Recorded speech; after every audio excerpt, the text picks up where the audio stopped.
Welcome to Weird Wide, the podcast that dives into the weirdoverse, exploring the strange, the unexplained, and the downright eerie from all corners of the globe. I'm your host, Bethany Geiger. Here with me is JD Ross. What's up? And Ashley Shue. Sup? And today we're venturing into one of the most infamous locations for paranormal activity in the world, Waverly Hills Sanatorium, known for its chilling history as a tuberculosis hospital and a place of untold suffering. Oh, shit. We are kicking off Weirdtober correctly today. Hell yeah, we are.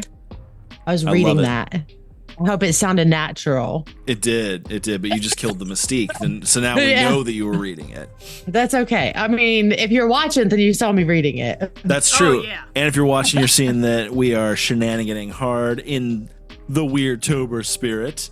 And it's awesome. You can tell which one of us is the fun ones and which one is the mom. That's true. That's true. I did a lot for this one, thank you. And my nails are scary. Oh, see, there we go. So pretty. We all came prepared. Yeah, we did. Yay! I love it. So we are doing the Waverly Hills Sanatorium today. We're gonna get a little spooky. Gonna get a little. What are you laughing at? The hands, I can't.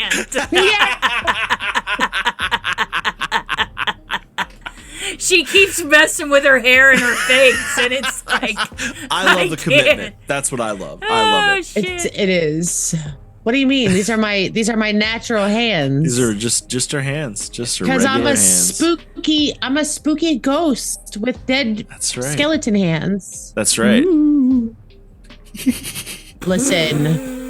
Y'all don't understand how much I love fucking Halloween. Okay. I'm excited about it personally. Oh my god.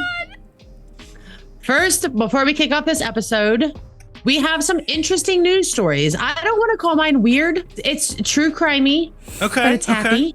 All right. Okay. Take us into it. So, back in 1951, a little 6-year-old boy playing at the park with his brothers when a woman approaches. Starts promising him in Spanish, I'm going to buy you candy, little boy. He goes with her, right? That would have got me. That would have got me in a heartbeat. Yep. Recently, one of his relatives did one of the Ancestry online kits. Yeah. Like the cheek swab stuff. Yeah. And they found him. And he got kidnapped out of California. They found him on the East Coast. He is a retired firefighter and a Marine Corps vet. Okay. He has kids. He has grandkids. Super happy ending here. Like everybody's reunited now. A little sad. His parents, I guess, passed away. So they never knew the resolution. They never had peace. But that's a bummer. The rest of it, But the rest of the family, like, I guess they were saying, like, they always had pictures of him hanging up. So the whole family is super excited. They get to, have their missing relative back. Yeah. That's awesome. And, it's not often that a kidnapping story ends in such a positive note. No. It's either all or nothing. Like, it's, You either find him in a couple days or like bad news bears for this situation. It's funny though, like the cheek swab thing is how they found him. My mom like fought the ancestry.com thing for the longest time, and she literally like kind of looked at it. She's like, "That's how they caught the Golden State Killer." Yeah, I'm like, but like, is what your do mom in real sus? That's what I was thinking. I'm like, what do you have to worry about? What are you hiding? I always wondered if I would have like half brothers and sisters out there because my dad got into some shit, we'll say. Okay. Back in the day. Shout out to I was like, Get War podcast featuring your no, dad. don't. Just airing that out. We're going to be having them on sooner than later, so. Well, I want to do one to find out, like, I want to do one of the DNA tests, but like, I just hope that my dad turns out to not be my dad. That'd be really cool for me. Oh, I think it's okay a lot of people that feel that way. Yeah. I'm glad my dad is my dad. Shout out to my dad. I'll trade you. I didn't say that you felt that way. I said there are a lot of people that feel No. way. I'm just saying that's how I feel. It ain't all about you. And you can't have Shout my out dad. to JD Senior. That's right. Actually, my dad would adopt you guys. So Okay. Hell yeah. Yeah. He likes our podcast and stuff. So he does. He's always sharing. He's always sharing. Yeah, he is. Aw, yay. Yeah. So shout out to him. Shout out to my old man and my suspicious mom. She and is your super fucking cool sister. My sister is pretty cool too, even though she doesn't listen. So like I'm speaking to her now, but like I know she's not hearing it. Like I'm giving her shit, even though she'll never hear it. We could talk shit on her. We could talk mad shit on her. I want to be your friend because she sounds epic. She's awesome. I keep telling her she needs to like join me on a podcast of some sort because her and I come off with the craziest shit. You think I'm bad? Oh, I don't doubt it. Oh my god! But she's like, I talked to her for 5 minutes and I was like, "This shit, I'm in." Yeah, exactly. I couldn't imagine two of him. That sounds terrifying. It's a lot. Like we went down to visit them this past weekend, and like Trina just at one point in the car, she just goes, "It's gonna be so loud." Okay. I love it. Next time she could just hang out with me instead. Just kidding. It's loud as fuck here too. What am I saying? Yeah, that's true. Yeah, it's not going to be any better. It's not a good place either for so volume. You're just going to have to just accept a certain amount of volume. So it is what it is. JD, yours? Hit it. Other weird news story we got here. So we know about the Nasca Lines in Peru, right? Yes. Oh, I'm so excited. I'm so excited. This is going to connect. Nope. Sorry. You're going to have to backtrack it. All right, Bethany, explain to her the Nasca Lines. They are without the hands, so I can listen. But bring the hands back after. Yeah, you can bring. Don't worry, I will. So they are. How am I supposed to like talk with my hands? I know, like articulate. This is hard. Yeah. So you can try. There's these crazy like lines. They like draw out these huge. They draw these. I was just kidding. You can use the hands. Oh, thank God. They draw these. You're like losing your shit. Like fucking pictures that like you can see from like the sky. Oh, the Nasca Lines. Yeah. I thought you said lions. Oh, no. Girl. Sorry. I know what those are. Sorry. I watched enough Discovery Channel. I know what that is. Okay. Yeah. Sorry. Big ass like formations in Peru. A lot of people think that aliens had to do with them. But basically, like they're like desert crop circles that are fucking massive scale. Well, they used AI to like do like a kind of extra search thing, and they found like 300 previously undiscovered Nazca lines. Here's the cool part. Okay, some of them were like they were wild as fuck. Some of them were like kind of like showing like alien gray shit. Some of them showed like decapitated. One of the big ones like an alien gray looking thing. Yeah. Yep. But the coolest thing, and this is like relevant to like what's happening in the world, is they found amongst them an orca with a knife. Yes. Wait, you ever see Star Trek 4? You ever see Star Trek 4 when the aliens showed up and they're like, oh shit, they're here for us. And it's like, no. They're here for the fucking whales. They don't give a fuck about you. That's what's going on. Fucking the whales are attacking billionaire yachts because it was fucking foretold. Maybe the whales can communicate with the aliens and that's why there's so many USOs. Yeah. Yeah. What if they're not even here for us? What if they're here for the whales? Ty seems to think, Ty told me, which is my counterpart, he told me that squirrels are possessed by aliens. Oh, I can see that. I can totally that's why you didn't see squirrels for a long time. And now they're back. So they dropped them back off. Squirrels, and now that's why we don't see chipmunks. Because have you seen a chipmunk lately? Bitch, listen. I was about to say, well, now it's the chipmunks because of this. Because they're gone. They are. Where are the chipmunks? I saw a chipmunk, but I had to go all the way to like central Pennsylvania. And I saw one fucking chipmunk in the mountains. And it was so cute. And I love chipmunks. But he's just the one that got left behind. Yep. So what are they doing with them? So like, are they? They're like implanting them like body snatchers. Oh shit! And then they watch us. That's why squirrels are always staring at you. Okay, so do you think they know when I'm like trying to be cool about a squirrel that's in the road and I'm like slow down or I try to go around them? Do you think they notice that and like take note? Like, okay, you want them to notice? I hope so. If they're watching, I want them to know that I'm not a dick. I want them to be like, okay, JD is pretty cool. Look at that. He could have squashed that squirrel, but And then you got me like, look, everybody else. Yeah, then you got fucking Bethany accidentally taking out every goddamn animal on the way home from my house. Okay, it was one time, and I don't even know what it was. It was an alien chipmunk. Ty's massacring all kinds of deer and kids and all kinds of shit. He's just hitting everything on the road. He's over there going, what the fuck? Come on. To be fair, it sounds like they got in his way. So yeah, they did get in his way. Yeah, fuck those kids. Fuck them kids. Back in my day, we looked both ways. Fundamentals, you little shitheads. Jesus fucking Christ. Well, this has been weird news, and weird it has been. Let's kick off Weirdtober. Let's get fucking creepy. Fucking Ashley, take us away. So this is one of the spots that has most tickled my fancy for a long time. And it was renewed vigored because my buddy Heidi, which shout out to Heidi. Shout out to Heidi. She's my bro. I love her. She does all kinds of crazy stuff where she travels all around and visits haunted places. So that's this awesome. is one that's stuck with even her, the creepiest of creeps. Ooh. So, I was like, all right. Because I was thought, it could be a bunch of bullshit. Yeah. Whatever. But for her to go and be like, yeah, it scared me a little bit. I was like, okay. Gave you a little bit of extra credence to the whole thing. Yeah. She said pulling up from the building because the building's 5 stories. It's a monstrosity. Okay. It is huge.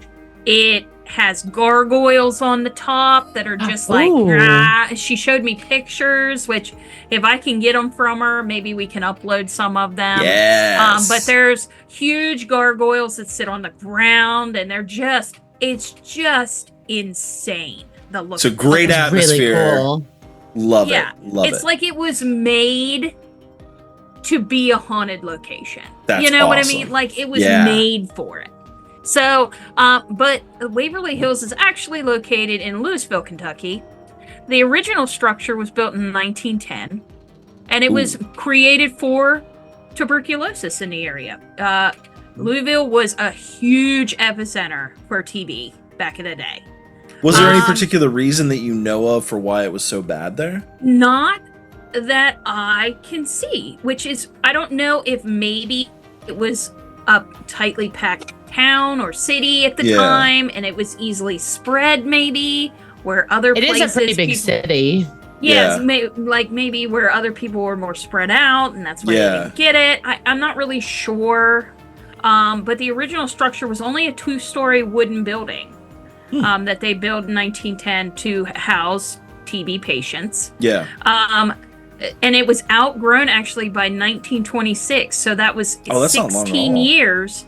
And then it was replaced by the current 5-story building that could house over 400 people. So they had this moment of okay, this little shack situation is just not gonna work. We're gonna need to fucking upscale hard. Right. We have so anybody too much out there, tuberculosis. Right. Too much TB. Anybody out there that doesn't know what tuberculosis is, it's caused by a bacteria that's slow growing and thrives in areas of the body that are rich in blood oxygen, which of course is your lungs. Yeah. It's spread through infected droplets released into the air by coughing or sneezing. And it usually spreads after prolonged exposure with any infected individual, whether they're a carrier or an active patient. Interesting. I did not realize that. Yes. So if everybody's seen Tombstone, Doc Holliday had tuberculosis. That's why they kept calling him a lunger. So basically what you're saying with that is him hanging out with the Wyatt brothers, in close quarters, and of course that was they didn't have any fucking vaccine or anything. And back then they didn't know it was transmitted like that. They didn't know fuck about shit. No. So it's just wild, that people were just out there like COVID now. Everybody was just oh my God, we need masks. We need all this stuff. And these people were just like, well, fuck it. They were like, I hope I don't get it. Yeah. But I mean, different times. Like the symptoms of TB are just devastational. Like, okay, so like I know about the coughing, so tell me about the rest of them. So it is really persistent coughing. Yeah. It's like, and you'll cough up blood, and you get super duper high fevers, chest pains, severe weight loss and loss of appetite, night sweats. So it's like this constant rotating, chasing your tail. Like, you're losing your appetite, so you're losing weight, and then you're sweating, and then you're getting dehydrated, and then you're coughing, and then you're like straining the muscles in your chest because they're barely working anymore because you're losing all that muscle mass. And it's just awful. Like, the people literally wasted away and like pretty much drowned in their beds because of all the blood. I mean, it's a terrible way to go. Oh my God. And like this was also back when this wasn't like nowadays where it's like, I need to like text my boss and I'm just gonna lay in bed, I'm gonna watch fucking Price is Right all day. No, this was like, okay, you still have to fucking like tend the farm or like do shit until you get to a point where you can't even like function. You just can't do it. To where you're literally like in a bed waiting to die. So up until then, you just feel like shit constantly. And then eventually it just like overtakes you. Well, and a lot of people you got to think of, because they've watched other people die from this. Yeah. So it was like they knew what was happening. It was coming. To them. Yeah. Oh. Like, even if it was just a, to start, it was like, ooh. They knew like it was going to be a terribly painful death to some degree. Like, it was going to happen, and that's why they were willing to go do whatever to me. Because I'm going to die one way or another. Yeah. So and it's going to be fucking awful. It's going to be awful anyways. So that's why some of the therapies that we'll go into here sound like Cruel and Unusual Punishment. But they were actually not really, they were just trying anything. Yeah. People were just desperate. They were so desperate. It's amazing to think like how far medical science actually has come from this point too. Because like that's another thing is like you're in 1910 is when this started. So like this lobotomies were still a thing. Yeah. It's not good. Their main therapies were fresh air and heliotherapy, which is sunlight exposure. So, oh my God. And then so basically it's like, have you tried going and sitting outside for a while? Right. And that's why there's so many huge, large windows and sun porches. And, that makes sense. Because they wanted them to have that at all times. Okay. That tracks.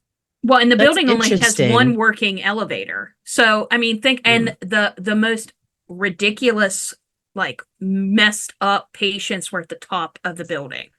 Because it had the most airflow.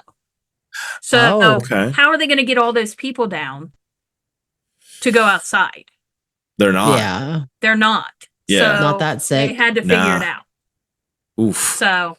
Damn. But yeah. So, I mean, during its operation, they treated and seen to thousands of patients, obviously. Yeah. But the actual death number, they can't put an actual number on it because they didn't keep track of all of it. I imagine that would have been difficult. But it's anywhere from 10,000 to 60,000 deaths total in the building. And that includes anywhere from infants to adults. So they're just like bringing people in and wheeling people out constantly. Yeah. Constant. It's a constant rotation. That's which is why one of the like why one of the quintessential things that everybody wants to talk about is the body shoot. Oh. Because we'll get into that later with the layout, but I'll talk about that in a little bit. All right. But Waverly actually closed its doors as a TB hospital in 1961. Okay. Due to the antibiotic streptomycin being created. So that is what we take to... That's how we fix it now. We fix it now. Yeah. Okay. The building briefly served as a geriatric hospital, but it closed permanently in 1982. Okay. So it had a good run. It did have a good run. And thankfully, we don't need it anymore. Yeah. But, I mean, could you imagine a place like that filled with people still coughing up a lung, literally? Just so sick and just people just dying constantly. Yeah. Fuck that. So, yeah. So I got an actual layout of the building, which I think is cool. Yeah. And it goes by floors. Mm-hmm. So the ground floor is the main entrance, of course. Mm-hmm. Their lobby that they use for gatherings, initial assessments of patients to figure out what floor to put them on because they were floored by how aggressive severity the disease was. Yeah. And transitions between different parts of the building. So if you were on floor 1 because you weren't too bad and you started getting worse, they bring you down and be like, okay, what's going on? Do we need to take you to 2 or 3? Like, what are we going to do? The admin offices and the meeting room for staff were there, and the common areas for everyone, like the dining hall and recreation areas. Okay. So first floor, kind of basic. Ground floor, basic. Upper floors, which is 1 through 4, housed all the patient wards, and depending on the space at the time, they were made technically for single patients, but they moved multiple individuals into the rooms because of the overcrowding. Which, as we know now, is only exacerbating the problem. Correct. Most, which I thought was really cool, most of the rooms have private bathrooms. Oh, that's nice. That's good. That's, at least you get that luxury. Yeah. I was like, oh, okay. For a building that was made so long ago, I was like, oh, private bathrooms. Oh. Yeah. I would have expected a community bathroom on each floor. Right. So, chamber pot. Chamber pot. Ew. Uh-huh. Okay. So treatment rooms included, treatment rooms were on every floor. They were therapy rooms for treatments of the non-surgical nature. Every floor had a surgical wing where the surgeries were performed, operating tables, post-operative recovery rooms. And every floor had a nurse's station where the staff coordinated patient care, managed their medicines, and monitored patient conditions. And I imagine medicines is just like, hey, let's keep them comfortable. Yeah. Because I can't imagine they had much else. Yeah. So, like, medicine is a very loose definition here. Yeah. I think it was. They just were giving people heroin and cocaine. Yeah. Oh, good old days. Which, morphine. They were probably morphining them up. Oh, is what I think. At the very least, that's at least fun. At least they had a little bit of a good time. Just saying. They were like, look at the sun. It's great. Yeah. Like crazy. You know what? There's worse ways at that point. There is. So the 5th floor is where it gets ultra crazy. The isolation rooms are up there with that patients that were severely contagious were housed to try to prevent the spread of disease the best they could. Yeah. They had advanced treatment facilities on the 5th floor because, of course, the worst of the worst patients were there. And this is where they did the more experimental stuff because they knew these people weren't going to survive one way or another. Yeah. They had the observation decks that we talked about before for sunlight, fresh air, because it was critical. They deemed it critical for treatment. And what's really strange is the children's ward was actually housed on the top floor as well with all this other crazy shit. Now, did kids die like more often from it, or? I would imagine young kids would have. Yeah. Probably 5 and under, I would imagine, because they're already just kind of like compromised. Because with like any of the respiratory illnesses, I'd imagine like young kids are. I mean, a baby can't eat RSV. Honey. So well, even now RSV is a big deal. Whenever you have a baby that gets RSV and whooping cough, now that's still even a big deal. So I can't imagine like whooping cough on steroids. Yeah, that's what it sounds like. Yeah. I dealt with my oldest had croup constantly. Just that is it's like harmless. It just sounds like shit. But even that, it's scary. I couldn't imagine. Yeah, I couldn't imagine having to actually deal with. Well, could you imagine dumping your kid off there? No, oh my God, no.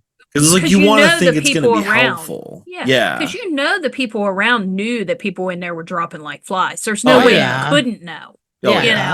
And to have to take your kid and drop them off there to save yourself. Like, dude, you know. Or the rest of the family, because it was like, there was a lot of bigger families back then. So it was probably one of those things where it's like, fuck, I don't want to like as a mother, it makes me want to throw up. I imagine so. You know? I imagine. Yeah. So my favorite parts are the subterranean levels. Ooh.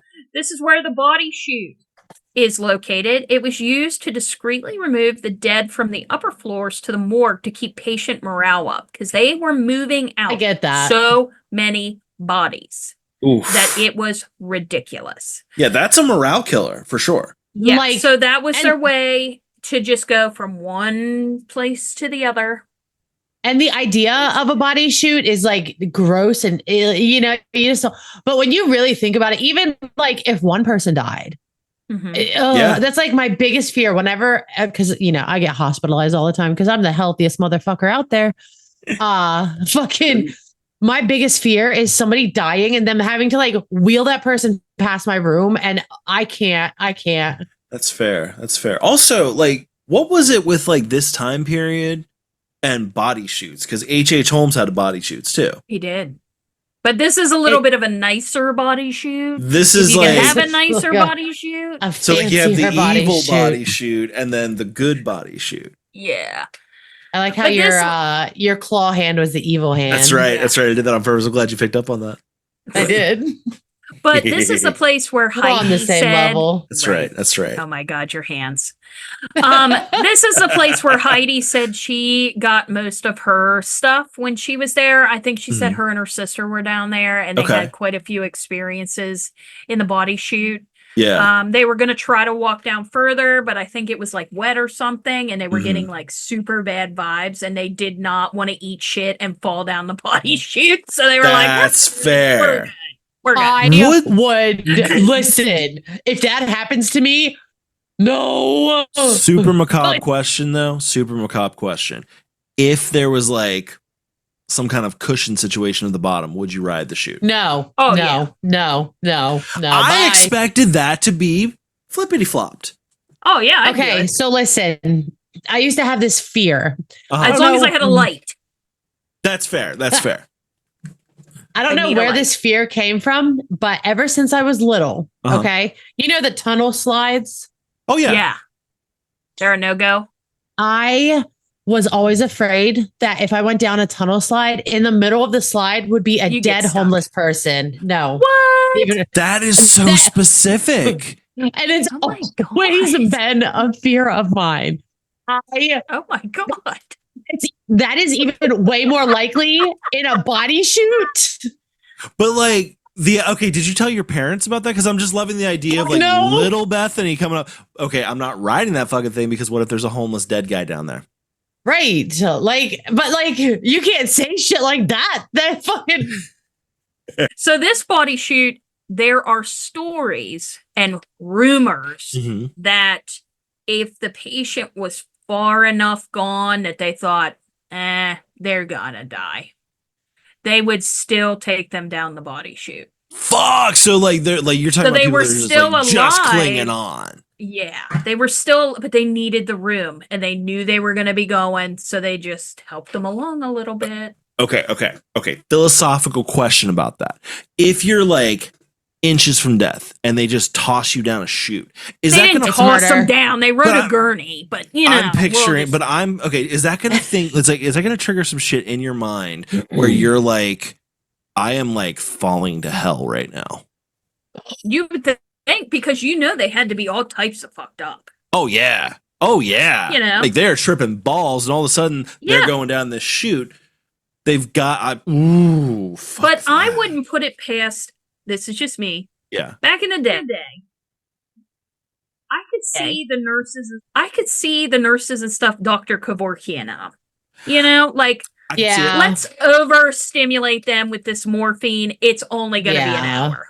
Yeah, you know? Because this is happening. There's no coming back from this. Yeah, right. This is a mercy thing. At the same time, in that time, was morphine like readily available like that? Yeah. Especially because, in this sort of a setting, because they had so many sick people. Yeah. Well, here's something else to consider is they wouldn't have even theoretically needed to use the morphine for that part of it. They could just take a pillow. That sounds so fucking terrible. But like, well, most of these people were drowning anyway. Literally. So it's literally just speeding the same process up. I mean, technically, it's to me, mercy, it's at one point. Yeah. It gets to the point where you gotta give into the mercy. Do you know really fucking morbid and sad, but do you know how hard it is to have to stare at somebody is dying? No, yeah. I've never dealt with that. Have them look at you and say, can you just shoot an air bubble in my vein or something? Because I'm so done. I can't do this, please. And beg you to just take them out. And know that you can't because you'll go to jail. Yeah. But they're begging you. My grandfather did I will tell you what. Ever since the Dr. Kevorkian shit was happening, I was a kid. And even then I was like, I mean, I'd like to go do a full cover. I'd like to do a full episode on Kevorkian at some point. That's why out west they do the death with dignity in certain states now. And I think that should be allowed everywhere. You want to know an interesting thing that I recently learned about, and I think it's in maybe Sweden. Mm-hmm. They will do physician-assisted suicide. Yeah. You're right. For mental health. What? Really? Yeah. If people with mental health conditions that are severe, that extreme. Yeah. Mm-hmm. I was reading a few stories about it, people telling their stories before they did it. I was like, okay. This is terminal disease, I think, over here. Yeah. I think it was called... There's a documentary out there. It's called How to Die in Oregon. I think it was on HBO. Okay. Look it up. Anybody out there in the interwebs, look it up. I'm telling you, you will not look at assisted suicide the same way again. It's a very interesting topic for sure. Yeah. If I've always looked at it in the sense of if your dog, say your dog is super fucking sick and super fucking in pain, you're going to euthanize the dog to put it out of its misery because there's nothing that you can do to help it. It's just going to be in pain. But we can't do it with people. Well, I think a lot of people think that it's... To an extent, I understand why not with people, because a dog, you can't sit there and be like, okay, dog, this is what's wrong. Yeah. So you have to make that decision for them. Yeah. But I think it should still be an option for people. I agree 100%. And I think a lot of people think that it's hey doc, I'm ready to die. Cool. Let's get you in at noon. No, it's there's a whole process. There really is. Yeah. You have to go through mental health.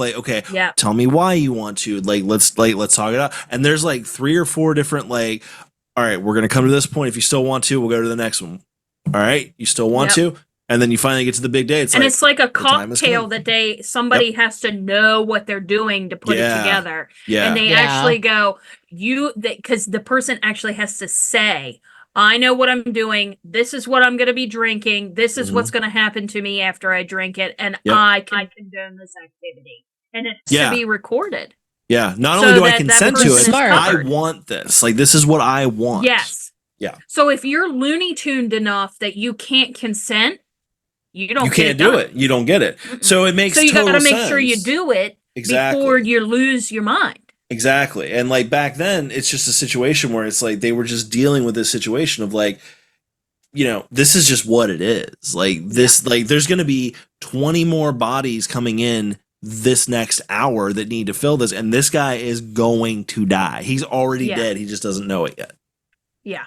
It's nuts. Yeah. To be in that situation, to be in that scenario, that's just fucking... I couldn't. No. Knowing that you could also catch this... At the same time, the disease. Yeah. Fuck that. Well, that's real. That is some medical heroes right there. Crazy. Yeah. The ones that did that shit. Well, yeah. So the subterranean levels also include the utility areas, including their own water treatment facility, and heating and power rooms. Okay. Which obviously you expect to find underground. They also had a basement level. It had a farm and agricultural area for storing produce and supplies that was farmed on site. They wanted to be completely a self-sufficient facility. That's awesome. That is really cool. So they actually promoted the people to that weren't too bad. Like, hey, you want to go grow some stuff? Hey, you should be outside anyway. Some cows. Hey, you want to go do this? That's pretty cool, so actually. It gave them something to do. Which actually probably helped to a certain degree because, if you have something to do, you got something to fight for. Right. Yeah. And you're not just laying there sick. Yeah. Waiting some people obviously didn't have a choice but to lay there. Yeah. But. Yeah. It's one of my least favorite things to do when I'm sick. Everyone's like, you need to rest. I'm like, bitch, that shit is so boring. Dude, I'll rest like a pro. I'm not when I'm sick. No. Well, why am I? If I get surprised? If I get super sick, then maybe. But if I'm just a little sick, bro, no. Oh no, I am a full man cold son of a bitch. I get sick, I am under a blanket. Yeah, I'm not even surprised. I need soup. No, that's what I said. I'm putting on my favorite movies. He calls his mom. He calls mom. No, damn right. It's like, you know what? I need you to fucking give me something. I'm hungry. I need some 7-Up. Oh my Christ. My drink isn't. It's too cold. It's got amoebas in it. Yeah, exactly. It's contaminated. Shout out to Trina. She puts up with a lot. Yeah, she does. Amen. I am not easy to live with. No. I believe that. I believe that so much. Listen. Not even. Being around you in the morning, I would physically have to fight you. Yeah. Because you definitely seem like the throw up in my mouth every day. It's such a beautiful day. Dude, I am chipper in the morning. No. Ugh. Don't even talk to me. Ty says I'm a fucking delight to live with. Huh. You? He's over there like... Wouldn't change a thing. 5 out of 5 stars. Wouldn't change a thing, he said. Yeah, right. Calling bullshit. But that's okay. Right. Yeah.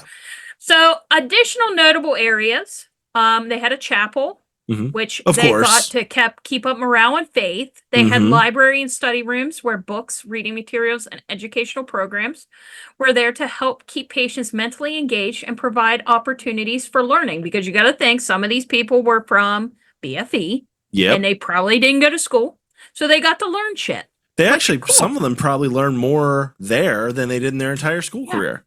They also had therapy and exercise rooms where the patients helped to maintain their strength and mobility because you got to think their bodies are eating themselves. So, I would kind of like to see what an exercise facility in the 1910s looks like though, because it probably has that vibrating thing that you put behind you and it goes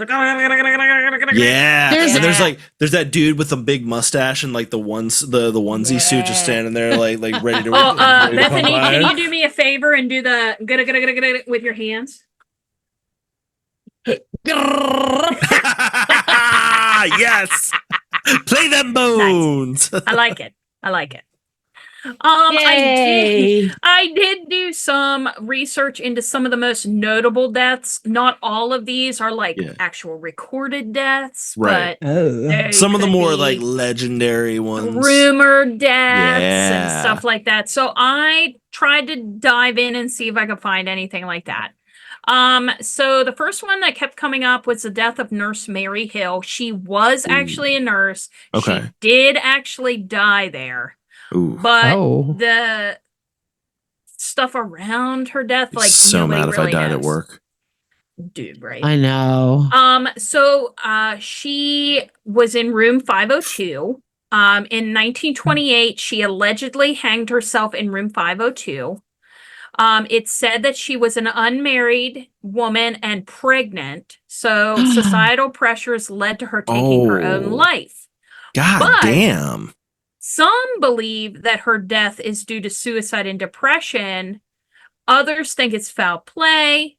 The exact details remain shrouded in mystery. Nobody's really sure, but she was unmarried and pregnant.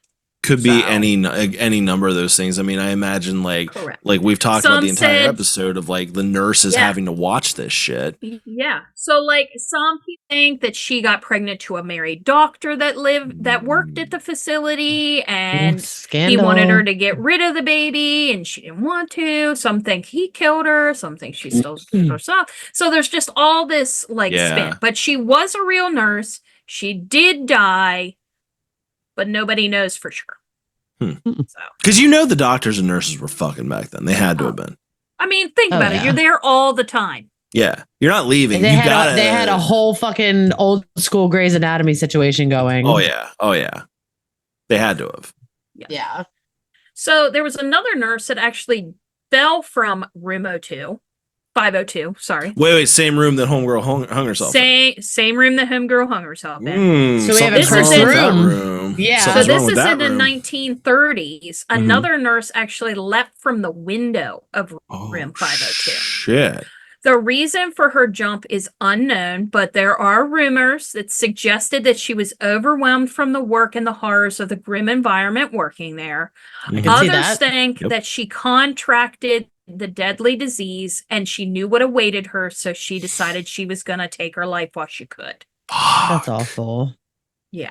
But there wasn't a way to test and find out if she had it, so... But she was probably starting to show, very early symptoms and, more than likely, she was like, no, I'm out. I wonder if it was a split decision moment. I wonder if it was, she started, maybe she coughed and there was a little bit of blood and was like, oh, fuck this, and just fuck that. Swan dove. Who knows? Because it was a patient room, so, I mean, I don't know. Whew. So there was that one. There was actually...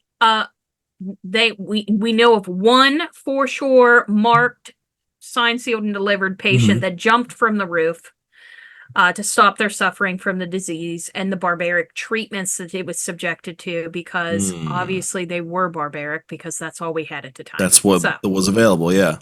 Yes. There's a legend of room 525. Multiple patients that were put into room 525 are believed to have died in this room under mysterious circumstances, not from TB itself. It was just strange. So I don't know if there was one of those black nurses or death nurse, going in and trying to, because if 525 would have been on the top floor. Yeah. And where they house the worst of the worst patients. If you were going to be a dark nurse or black widow nurse, whatever that's called, that's kind of an ideal hunting ground for that. Because you could just get away with that all day long. Ooh. I mean, think about it. All you got to do is get a syringe and pop a little bubble in there and ta-da! And just watch the light fade. Watch it look, And especially back then, because they can't really trace it as well as they can now. It was also so much death going on that it was we're not, another one died. Fucking let's go get him out. Get him out. Get him on the chute. Get him riding. Yeah. Yep. So some of the experimental procedures and surgical deaths, two of the main procedures that they like to do, well, I wouldn't say like to do, but that were made. That they did. Yeah. They actually did rib removal. Oh my God. Oh. And this is without real anesthesia also. I mean, they were probably under, but we'll use that term loosely. Yeah. I don't know. It's not like today when you get propofol or whatever, you're getting you're getting some extra whiskey. Right. So I can't really say this word. I'm going to try my best. Okay. I believe in you. I know what it is, but I'm terrible at saying it. That's fair. Pneumothorax. Pneumothorax? Pneumothorax? Okay. It's actually collapsing of the lung, one or the other or both. So they would actually pneumothorax. Okay. Aha. Nice. They would actually collapse the lungs and then reinflate on purpose. On purpose. To try to give the lungs a break. We're going to flush these lungs out. Well, these lungs are tired. The problem is most did not survive either one of these. Yeah, I can't imagine. Yeah, I could see that. Yeah. And then they don't sound like the best treatment ideas. No. But then there is the mysterious death of one of the sanatorium's owner's children. The two young children were playing near the building, wherein all of a sudden they fell ill and died.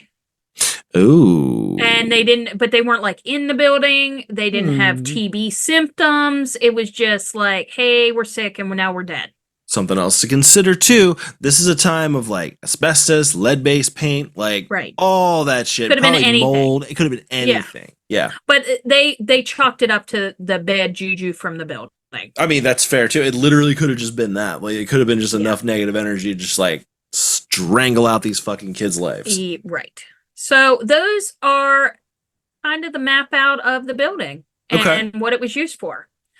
So I have hot spots and stories if we're interested. Definitely. And it just is kind of like different things. So the body chute is known for shadowy figures walking or standing, sounds of footsteps and metal clanging, and the feelings of being watched and touched. I believe is the main stuff in there.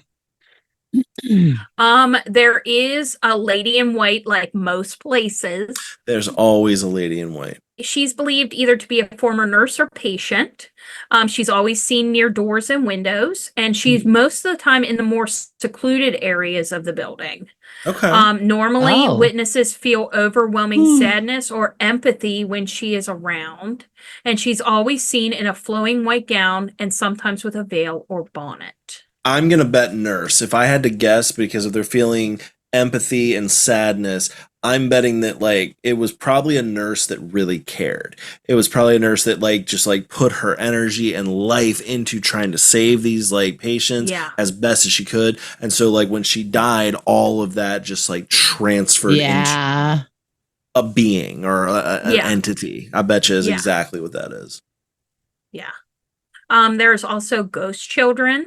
Many young patients also died, of course, because they had TB inside the walls of Waverly. The children are seen playing in the courtyards outside, chasing each other or running through the halls. Many can hear laughter, giggling, and the sound of children playing. Visitors to the building often leave gifts or toys in the children's ward for the children to play with, like an offering kind of. About that. I was gonna ask because really that's kind of sweet. Like, do you think like if you left something kind of like modern, like if you left like a fucking Nintendo Switch, would the ghost start playing with? That'd be fun. If like the ghost just got really into Animal Crossing. Listen, I'm gonna leave them. I'm just gonna leave them straight up with VR. Oh shit. Dude, you can't do that. Like if you leave the kid with, they're gonna get into the like. Okay, you leave a fucking. I don't even have child. VR. Buy me that first. Honestly, like first of all, but second of all, if you leave a fucking ghost child VR, he's gonna get into the headset. He's gonna get out into the fucking interwebs, and he's gonna become a super fucking ghost virus thing. He's gonna take over the world. There was a Scooby-Doo episode about this. There was also a '90s horror movie about it, Ghost in the Machine. Oh my Lanta. He went around creating like horror movies. I know. Like he went around like basically like using electronic devices to kill people. It was good. Hell yeah. Yeah. Hell yeah. Anywho. Anyway. There's also a Futurama episode about this. It's true. Oh my God. Don't leave him VR. My opinion on this matter is though that it's kind of nice that anytime the children are mentioned with any of the research that I did, it's never negative. It's always fun. Yeah. They're laughing and playing. So they're not like, I mean, although I wonder if a lot of it is like residual with them. I imagine so. It could also be though, like these kids, they were all in this hospital together. They died there. But then when you're dead, you're not sick anymore. Yeah, and you're just like running around enjoying yourself, and they're all playing together. Not only that, it's also like, you know, the kids only got to a certain age, so it's like that's all they knew was like childlike wonder. Yeah. So like their energy after passing would almost certainly feel that same way. I'm just glad they're not miserable. Yeah, you know, like that heaves me out to know that a bunch of kids died and they're stuck in this place and they're miserable as shit. Yeah. Like that just they're just happy being kids together. Yeah. Right. Aww. And I'm cool with that. That Playing I'm with okay. Slinkies and dodgeballs. That's fun. Just no VR. No VR. No VR. That makes scary movies. That's right. Another apparition is the administrator's apparition. Is the spirits of the original admin of the building is a prominent presence. He's seen in early 20th century attire and is often carrying papers or a lantern. He is reported to wander the halls. What? He probably looks like he's just come from the haberdashery. Oh, geez. I'm sorry. Oh, my God. Anyway, he's reported to wander the halls and occasionally stops at the doors and windows as if he's checking on the patients like they're still there. Some accounts include moments where he appears to acknowledge visitors either by nodding at them or making a subtle gesture in their direction. Like he sees you. Like this is why you can't die at work. Right.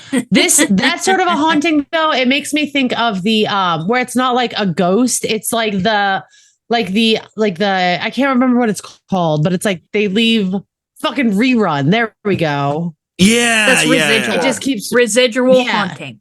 Yeah. Oh yeah. Like it's not even like a conscious thing. But if he's saying, hey, what's up to people that are visiting, then he's not residual because he's interacting with the other people. If he's just walking by you or walking through you like you're not even there, like a time loop, then that is considered a you're right. If he's actually, but like, so that's what I mean. He's like, acknowledging people. He's like, but like the kids playing and giggling and running around. Like that could be residual because they're not like interacting. Now, if they're like holding your hand or pulling on your clothes, like then that's a little different. I imagine that happens to a certain degree too sometimes. I didn't see anything, but I'm sure. that it does. Yeah. There's actually a mirror of death as well, is what they call it. I don't know. It's located in one of the patient's rooms in Waverly. Several visitors to the property reported seeing more than one reflection in the mirror of someone that was not present in the building at that time. That always freaks me the fuck out. Right. Fuck that. Mirrors honestly freak me the fuck out. Yes. Mirrors. No, it's creepy. Fuck mirrors. I don't like mirrors. Some people think that the mirror acts as a portal, trapping the spirits of those that died in the location. And some see flashes of light, sudden darkness, and fleeting images that appear while looking into the mirror, which kind of gives me like scrying mirror vibes. I don't know if you guys know what that is. Yeah. But if you scry in a mirror and you sit there and you zone out hard enough, it says that it opens a portal or opens your third eye and you can kind of like see shit. Yeah. Something that I don't know if I would be willing to do, but it's scary. Some people do it. Some Bloody Mary shit right there is what that is. Yeah, I feel like that could invite too much bad juju, and I'm just not about that in my life. I don't blame you. So, of course, there's tons of sounds. It's a huge, empty building. So, echoes of conversation, whispers in full sentences, names are called, footsteps, doors opening and closing, other mechanical noises, old-fashioned music or instruments playing by themselves. Oh, fuck. The music fucks with me, too. Fuck that. Oh, yeah. Well, you know it was that old, creepy, music that you wind up and the record. Yeah, no. Was that a calliope? Is that what that's called? I think so, yeah. No, it's like, oh, fuck. What's that? There's like a weird word I think it's a calliope. I think you're right. Oh, you talking about the tube that has like the different like holes in it? Well, the tube is like the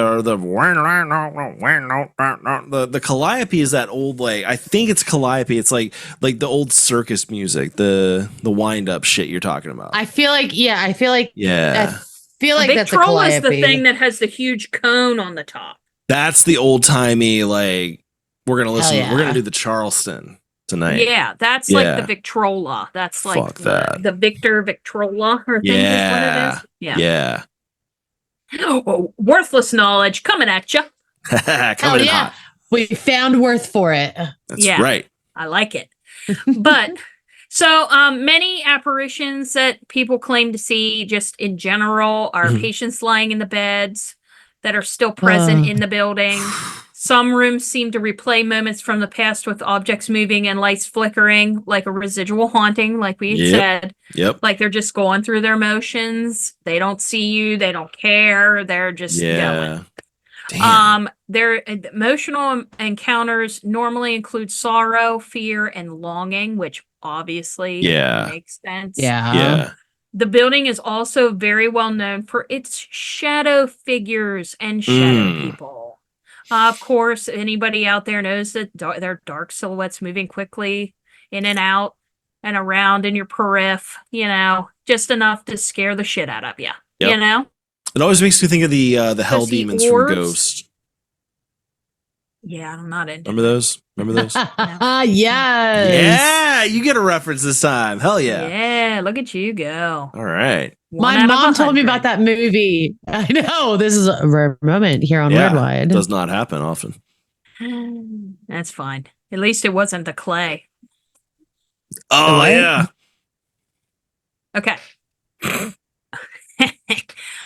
Orbs are also prevalent at the location, which is crazy because there's no working electricity in the upper floors. So the conventional explanations don't even hold any water with kind of not really. And if you're up that far, it's not like a car light's gonna get you. So it's like, See, with orbs, I'm definitely on the fence when it comes to orbs. I really am too. I'm not a huge fan. I'm really not. It depends. Yeah, I've seen always just chalk it up to dust.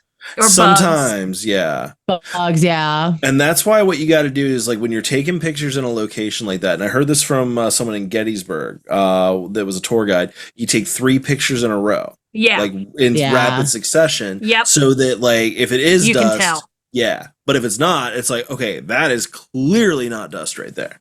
Yeah. I don't know. Orbs. I feel like a lot of investigators out there, Zach Baggins, like to use the stuff like orbs as like a crutch. I agree. It's like, buddy, like give me something else, okay? I want a face. All you're giving me outline. is an orb. Yeah. Or like stuff that can be easily matrixed, they call it, by your eyes. Like your eyes want to see a face because your eyes are made to pick up faces. So when you matrix, you see a face and it's really not there, you know? Yeah. Or the power of suggestion, like, hey, do you smell that? What am I supposed to be smelling? Yeah, I think I do smell something. Or, you know, like, no. Sit down and shut up is the best way to go. Yeah. You just sit down and you shut up and you listen and you take pictures and you record and then you go listen to it later. Yeah. Maybe ask a few questions. Just fucking. Yeah. But don't go in there being a tool bag.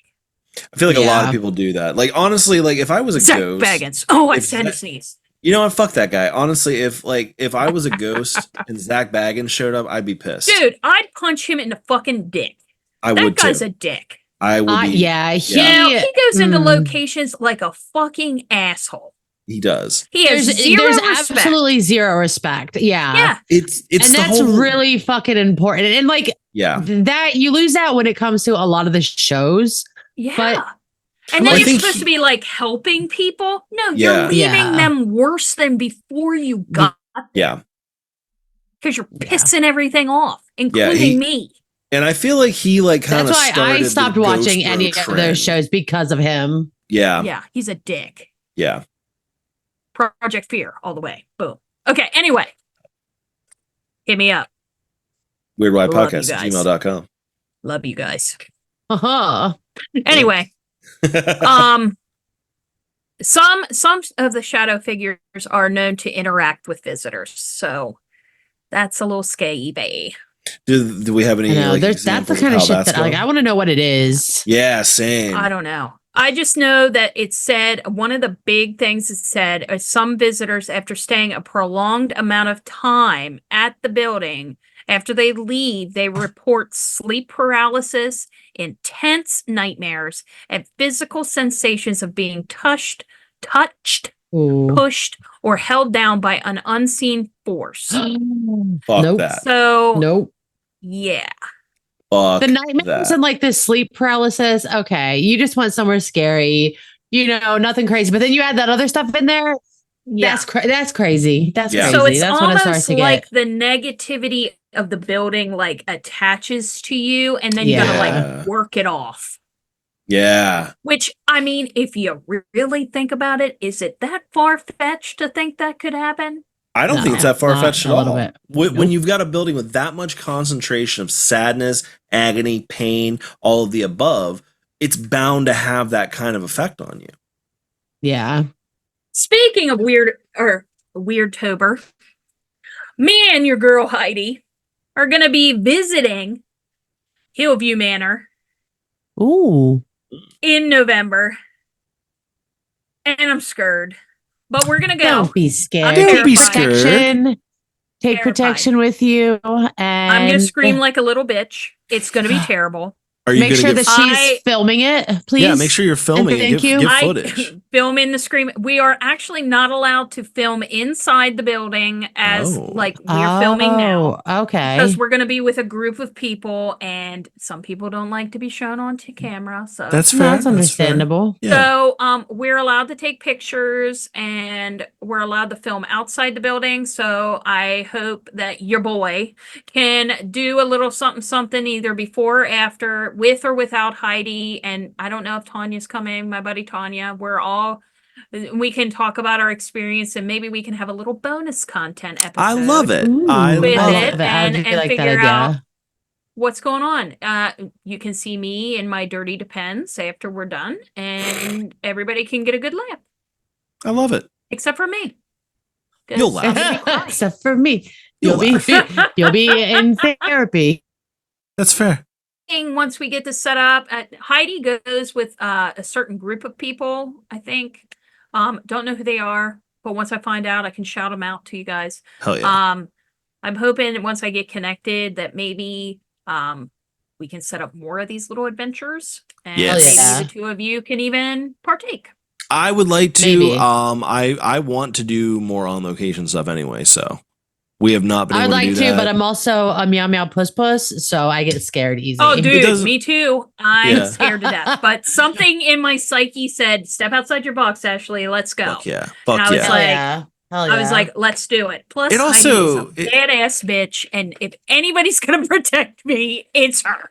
Dude, that's another thing too. Is like we also don't always have to do like scary shit for on location. We could just go to like cool places, like Kecksburg. Well, yeah, we could. Yeah, but I'm just saying, Kecksburg is actually really like, it's kind of disappointing. They have like the thing from Unsolved Mysteries, but if you go down the road, there's this giant slide, and it's so fun. Except for I sprained my ankle on it, but whatever.